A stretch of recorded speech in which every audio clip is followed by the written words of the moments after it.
Olá, irmãos. Eu quero estar lendo algumas passagens da Palavra de Deus para a nossa reflexão. A primeira dela, que vai nos falar, esta e as outras que estaremos lendo, sobre uma questão muito difundida. Com certeza, se não um tema mais debatido, mais difundido, mais comentado entre as pessoas durante toda a história e talvez em todas as culturas, é o amor, né? E como tanta confusão se tem feito em cima desse conceito e dessa ideia.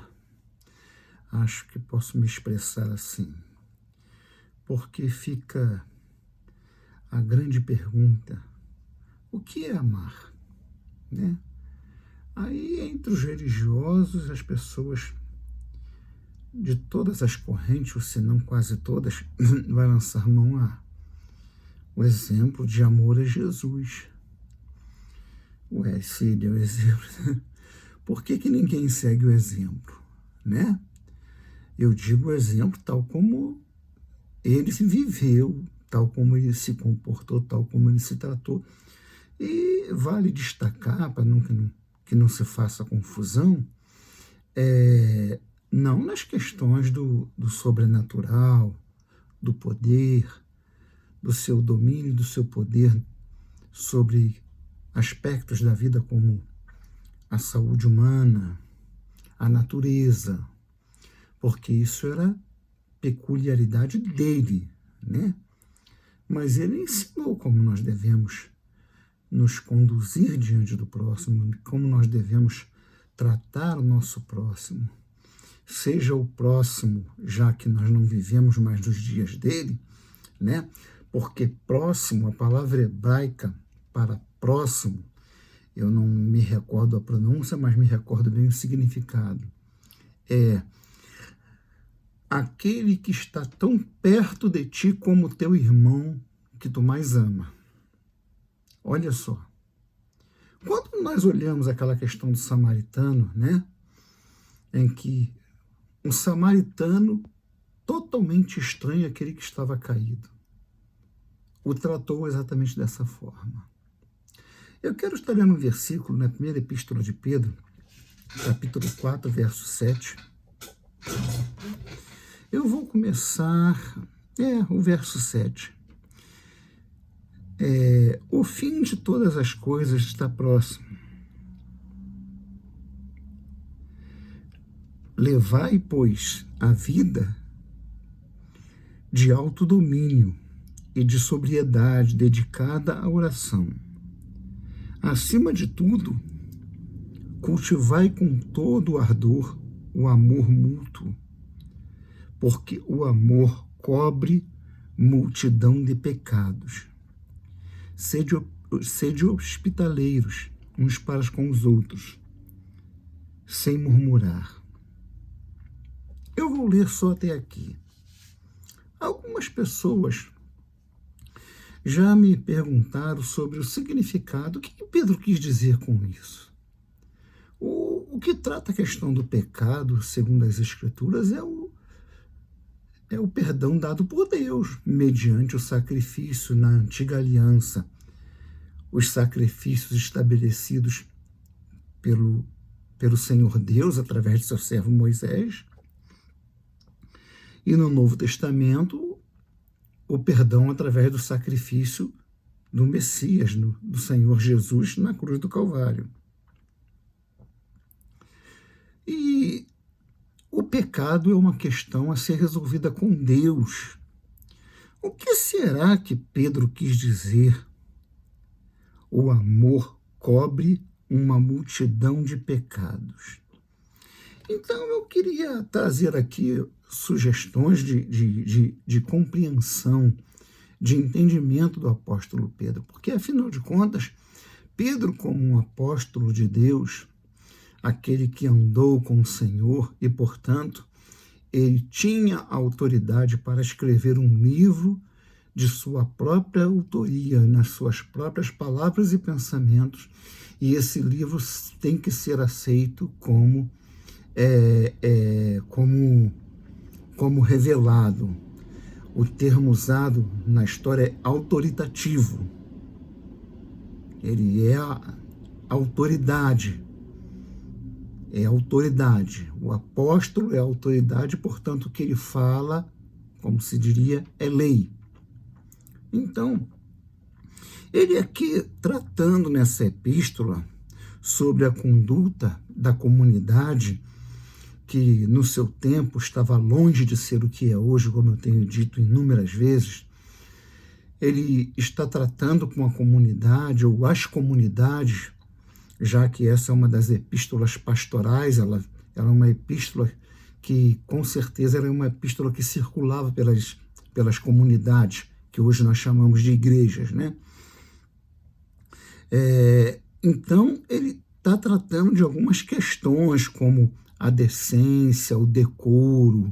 Ele vai falar sobre o comportamento da mulher como esposa, da mulher como cidadã, como que ela deve se apresentar na sociedade, não procurando chamar atenção para o seu corpo através de adornos e coisas desse tipo.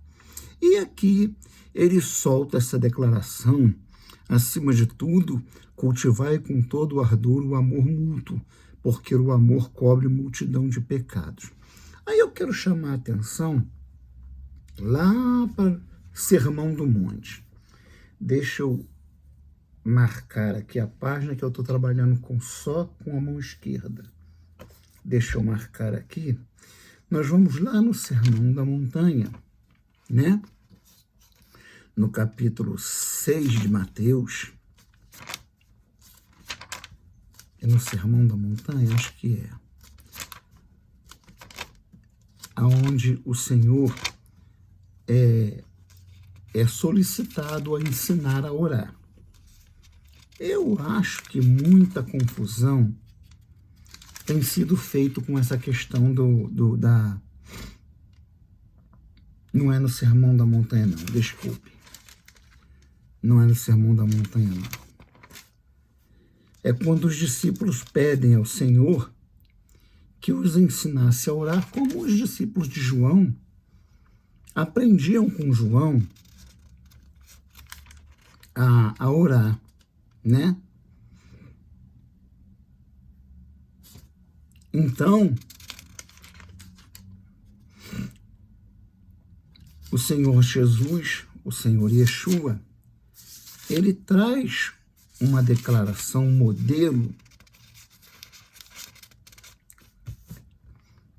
Mateus 6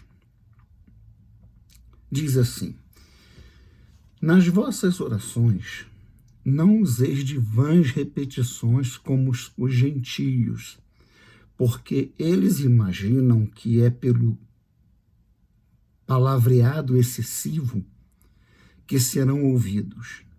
Não sejais como eles, porque o vosso Pai sabe do que tendes necessidade, antes de lhe o pedirdes. Portanto, orai assim. Aí eu vou colocar alguns entendimentos meu aqui, que os irmãos vejam como devem receber esse entendimento. Pai nosso que estás nos céus. Não são todas as religiões que tinham entendimento de deidade, de morada de deidade, como os hebreus a tinham. Se você for ler nos textos de Hammurabi e nos escritos antigos que têm sido achados sobre dos cananeus, dos egípcios, vocês poderão perceber que o conceito era bastante diferente. Então aqui, o Senhor está lembrando a seus discípulos que Deus não deve ser confundido com nada que está nesse mundo. porque ele está nos céus. A palavra de Deus diz que o seu trono está nos céus e a terra é os cabelos dos seus pés. Santificado seja o teu nome. Dizem os judeus, e muitos repetem isso, que já nesse tempo o nome de Deus já havia se perdido, porque, por tanto temor da pronúncia, de se pronunciar em vão o nome de Deus, evitou-se tanto a pronúncia, a escrita, de tal forma que acabou se perdendo. Eu desconfio dessa interpretação, tá? Eu assumo aqui a minha desconfiança. Mas que o nome, ou seja, o nome reflete a pessoa, seja santificado. Venha o teu reino, seja feita a tua vontade na terra como no céu. O pão nosso de cada dia, dá-nos hoje. Né? Eu acho que Pedro ensina também sobre isso. Nós devemos nos preocupar diante de Deus com o que, ou nos contentarmos com o que Deus nos dá hoje, e não nos enchermos de ansiedade pelo amanhã. Né? E agora aí sim, e perdoa-nos as nossas dívidas, como também nós perdoamos aos nossos devedores. Ora, agora nós já começamos a ter um vislumbre, uma luz mais forte sobre a ideia. Se o apóstolo disse que o perdão cobre multidão de pecado, veja que ele não disse que perdoa. Ele disse cobre.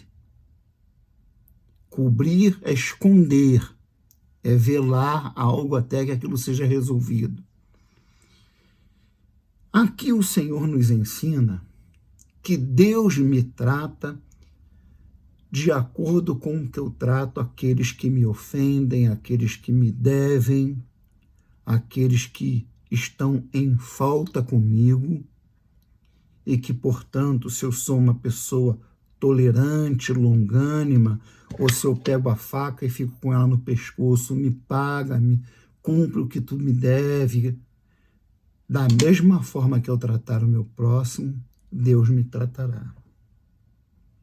Nós já conseguimos perceber aí um sentido de o perdão, o amor, cobre multidão de pecados, porque o perdão está no amor, né?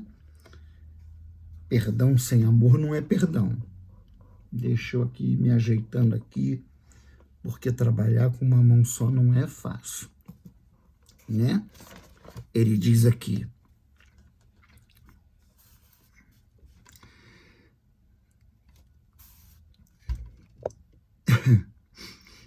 é, 1 Pedro 5:8, né? Porque o amor cobre multidão de pecados. Então, esse amor que vem de Deus, ele me leva a ser perdoador. Se uma pessoa não é perdoadora,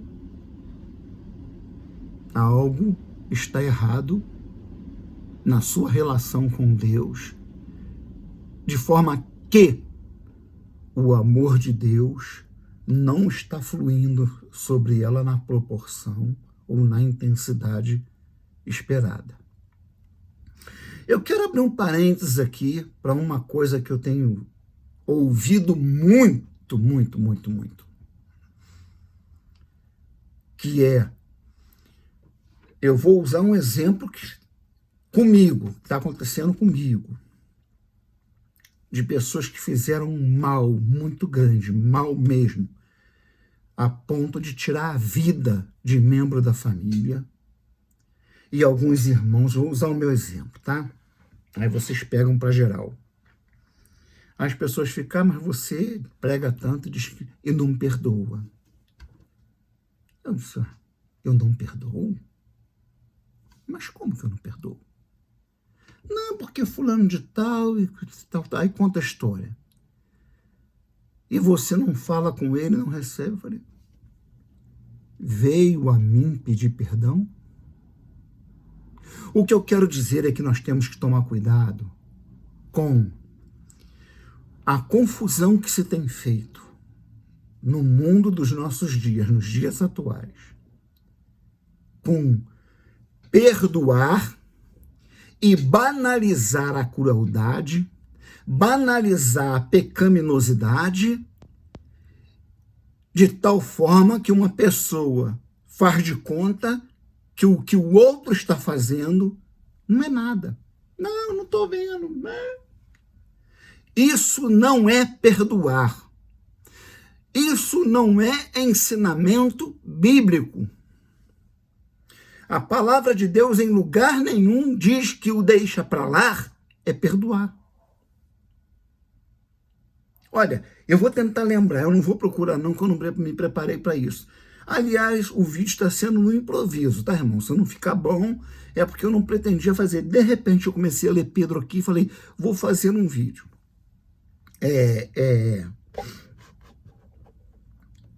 Tem uma passagem... Bom, me fugiu da cabeça. Então, não se confunda o deixar para lá com o perdoar. O processo de perdão, lembrei. Se tu, ao levar a tua oferta ao altar, te lembrares que teu irmão tem algo contra ti, olha, tem sido feita uma confusão tremenda nesse texto. Vou me colocar como ofensor. Eu estou indo levar a minha oferta no altar e lembro que meu irmão José tem algo contra mim. Ou seja, eu, Enoque, ofendi José e ainda não fui acertar o problema com ele. O que a palavra diz? Deixa a tua oferta no altar e vai, Enoque, te reconciliar com José. Depois vem e oferece a tua oferta. Tem muita gente entendendo isso tudo ao contrário. Eu já vi pessoas demais, inclusive que tem seitas aí, e quando eu falo seita assim, com essa ênfase, é porque o cheiro de enxofre vai longe, né? É satanismo mesmo. Que ensina exatamente o contrário do que a palavra diz. Perdoa teu irmão, quem não perdoa, quem sofre é você. Está escrito isso. Se o arrependido me pede perdão e eu não perdoo, quem está em falta com Deus sou eu. Ele se arrependeu. Ele voltou atrás. Ele pediu perdão. Houve arrependimento. Houve? Bom. Então, é meu dever perdoar. Se eu sou incapaz de perdoar, aí sim, eu tenho problemas muito sérios. Agora, o que se tem pregado muito por aí, deixa para lá, irmão, passa por cima. Irmão, passa por cima disso, esquece isso aí, deixa na mão de Deus. Vem me ensinar, tá? Vem me mostrar nas escrituras onde é que está o deixa para lá, deixa na mão de Deus.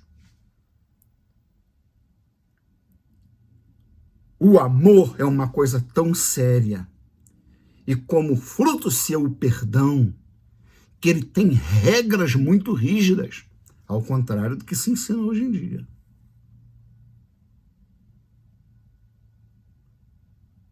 Daí o Senhor ensinar que nós devemos ter o amor tal de estarmos sempre dispostos a perdoar o nosso próximo.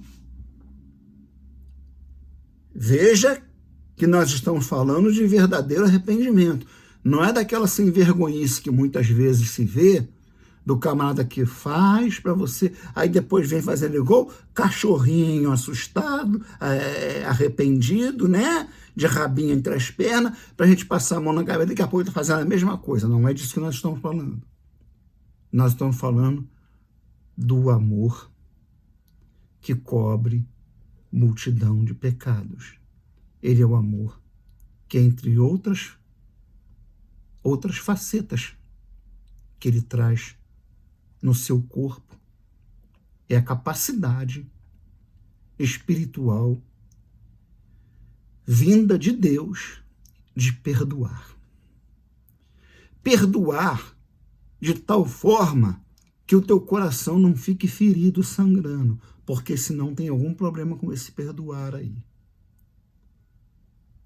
Eu usaria como um bom exemplo o perdão de uma verdadeira, de uma boa mãe.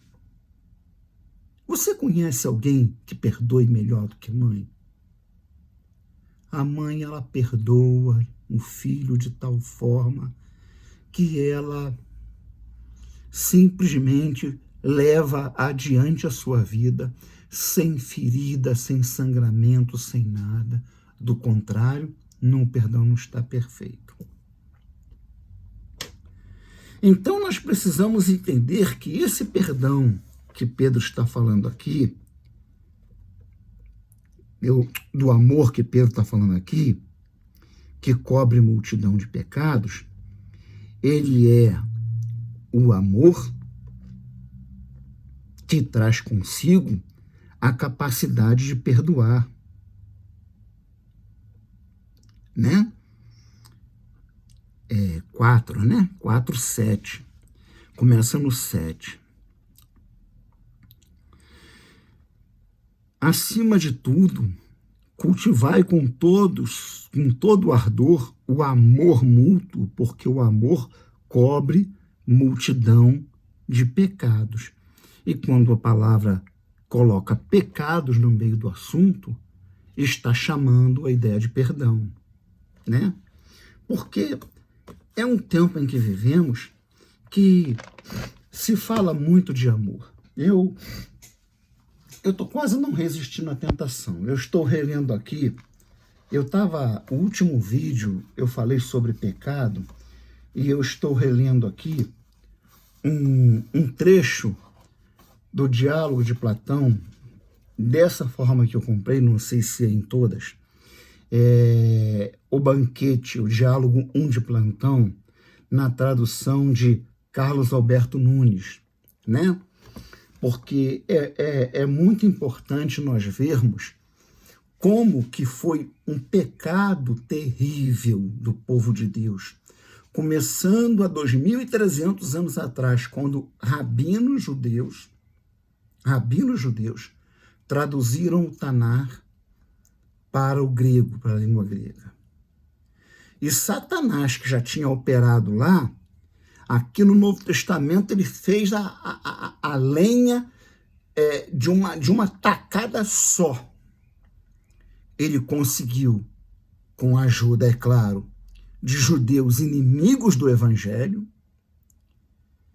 e de um cristianismo que também não queria a doutrina pura difundida no mundo, porque a doutrina pura aponta a falsidade da religião cristã como doutrina evangélica. Ela não é uma doutrina evangélica. Então, quando você lê as ideias gregas a respeito do amor, a respeito do relacionamento homoafetivo, você vai ver que, e lendo mais a fundo, se você ler outros diálogos como o Fédon, né?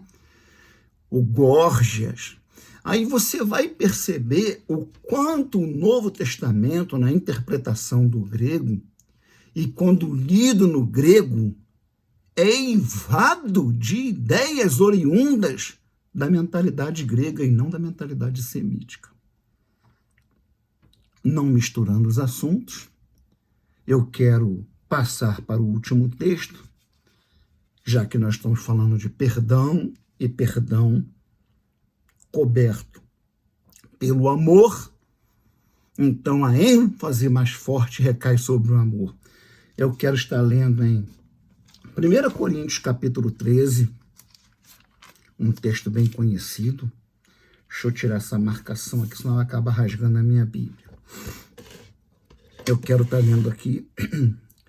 Eu tive que escrever amor aqui, porque essa tradução traz ainda uma tradução moderníssima, mas, pois, creio eu que intencionalmente a palavra, o termo caridade, que só as traduções de 69 cometiam esse erro.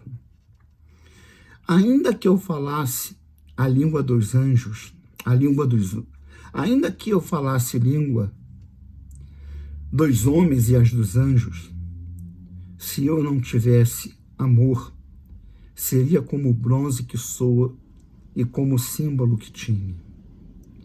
Ainda que eu tivesse o dom de profecia, o conhecimento de todos os mistérios e toda a ciência,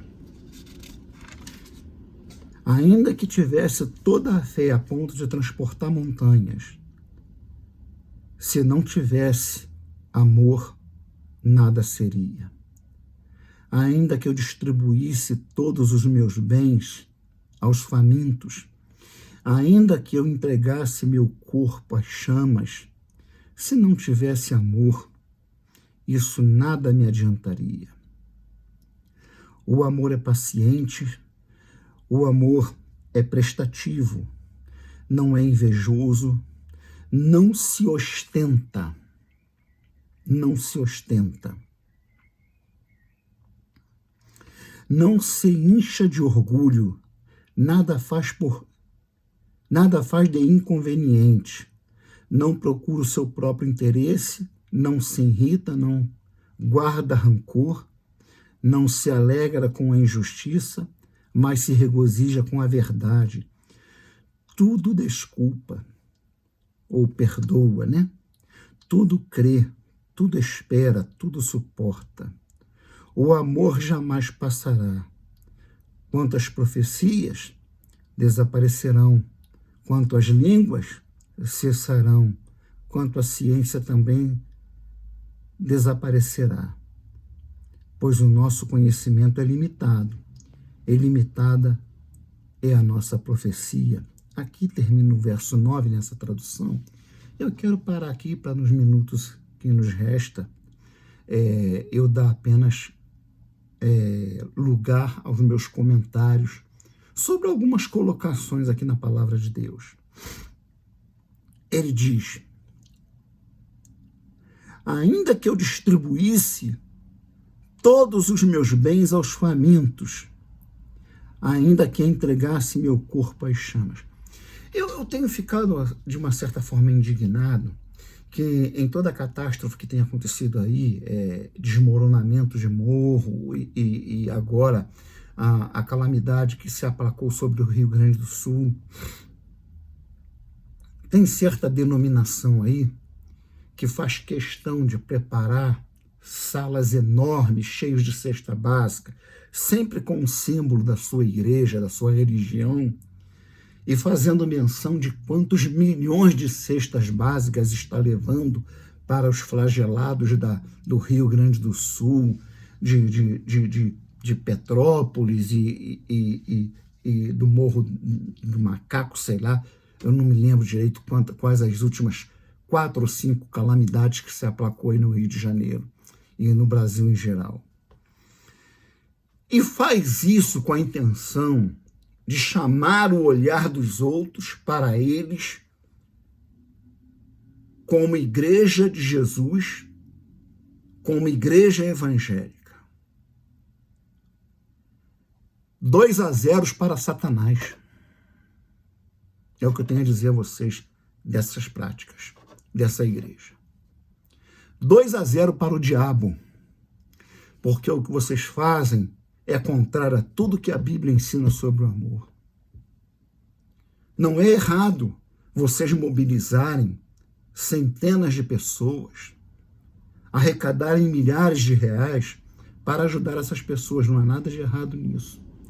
Agora, o que há de errado nessas práticas, essas e outras, é a pessoa fazer isso para se ostentar como uma religião melhor do que as outras, com uma denominação melhor do que as outras, que cumpre a Bíblia mais do que as outras, que está fazendo o que os outros não fazem. Não está levando glória para Deus, está chamando a glória para si. Olha só o que ele diz aqui, ó. Ainda que eu distribuísse todos os meus bens aos famintos, e vocês não estão distribuindo o bem de vocês, vocês pedem aos outros, a quem vocês não mencionam, até porque não teria como, para dar, e chama a glória do feito para vocês. Isso não é de Deus. Isso não é ensinamento bíblico.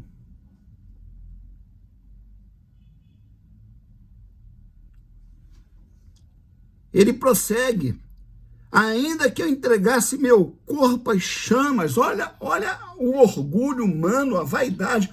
Eu lembro que até uns anos atrás, recentemente, isso não tem sido muito divulgado, porque a mentalidade tem sido mudada no Brasil e no mundo,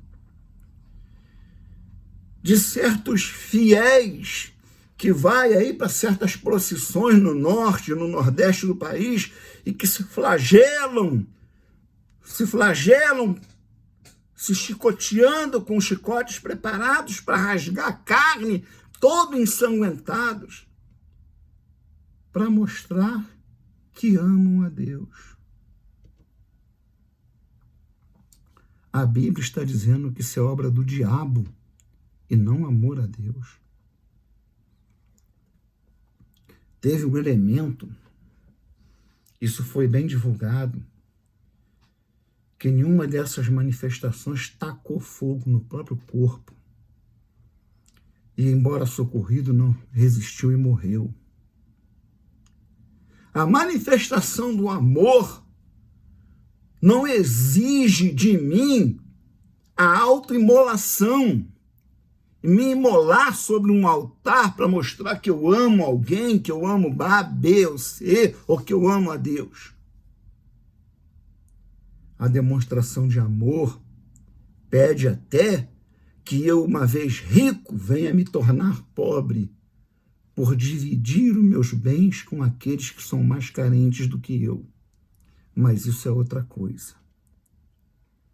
Porque este amor que o apóstolo está falando, que cobre multidão de pecados, é o amor de Deus que se reflete na natureza humana, e ele está descrito nas Escrituras, e a descrição da vida deste amor e de sua manifestação em nós é regida por critérios muito rigorosos.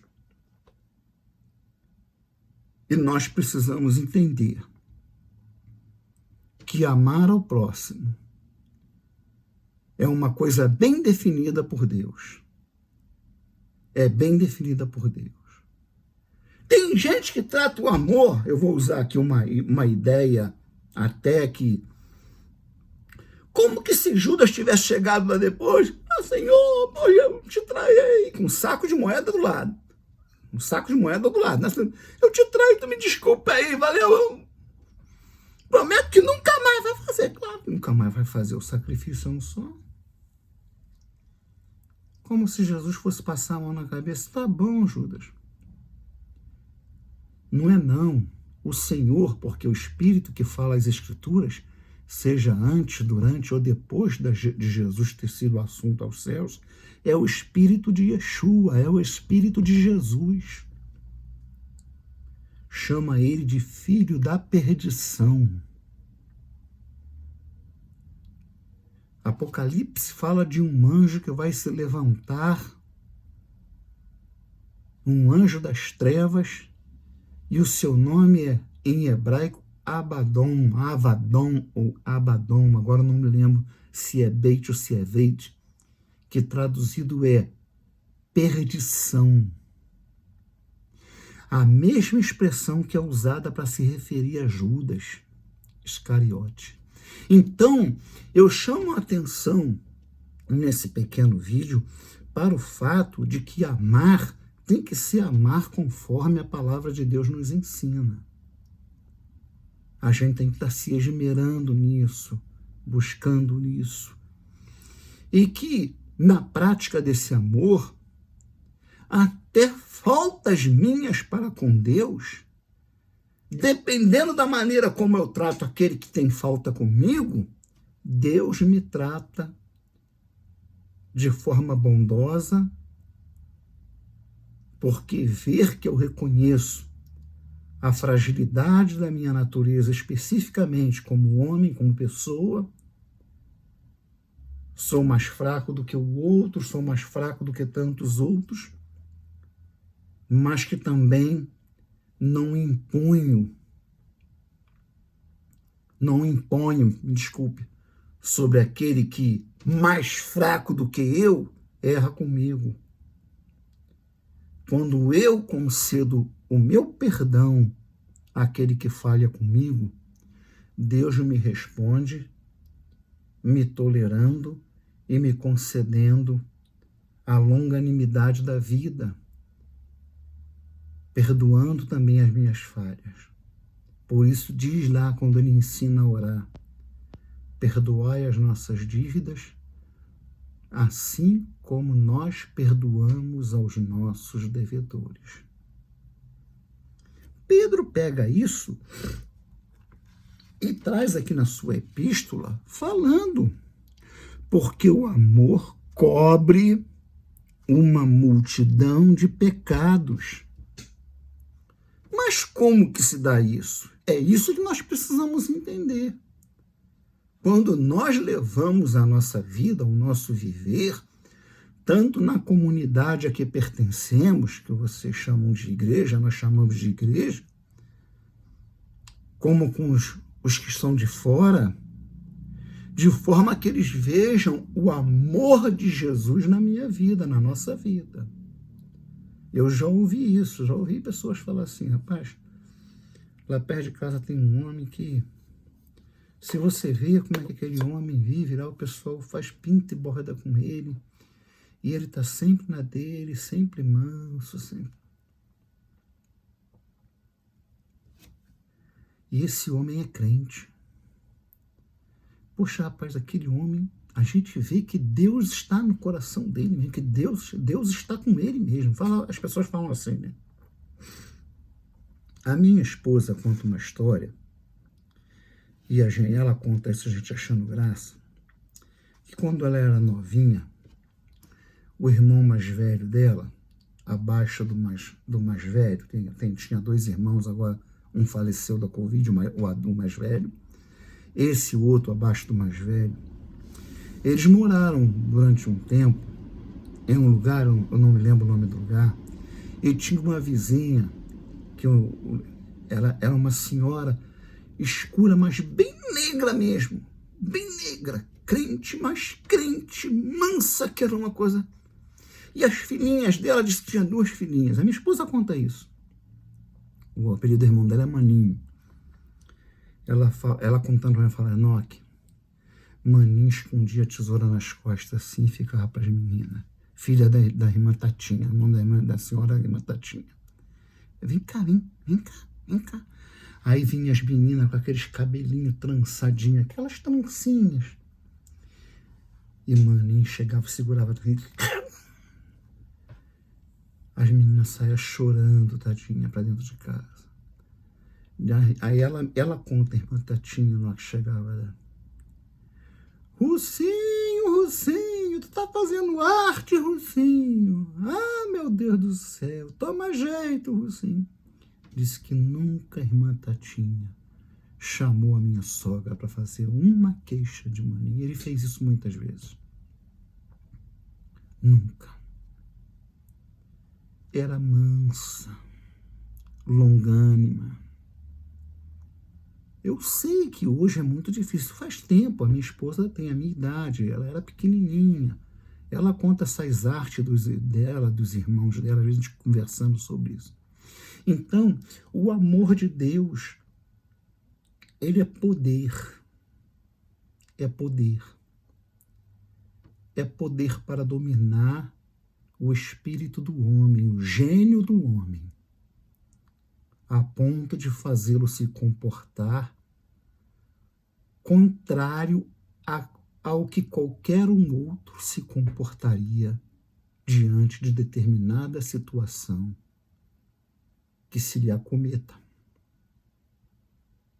A pessoa dotada deste amor consegue estender o seu perdão, consegue estender a sua misericórdia a ponto de que pecados ficam tolerados por Deus. Não a pecaminosidade, por favor, não confundam. Traduzindo o que o apóstolo está dizendo aqui na sua homília, na sua epístola. Porque Deus nos vê como família. E Ele, como Pai, quer que nos tratemos uns aos outros como irmãos, suportando-nos, porque nenhum de nós somos perfeitos. Então eu deixo essa palavra, eu não vou o trecho do banquete, que eu acho que vai até mudar o paladar, o clima dessa mensagem, porque é uma coisa muito podre, muito porca. Então, mas que nem por isso deixa de ser, em outro momento, digno de se mostrar para se ver o que era a cultura grega antiga nos tempos em que se traduziu as escrituras do hebraico e do aramaico para o grego. E se perguntar, será que valeu a pena? Será que é verdadeira mesmo essa história de que o Novo Testamento foi escrito em grego? Fiquem na paz do Senhor Jesus.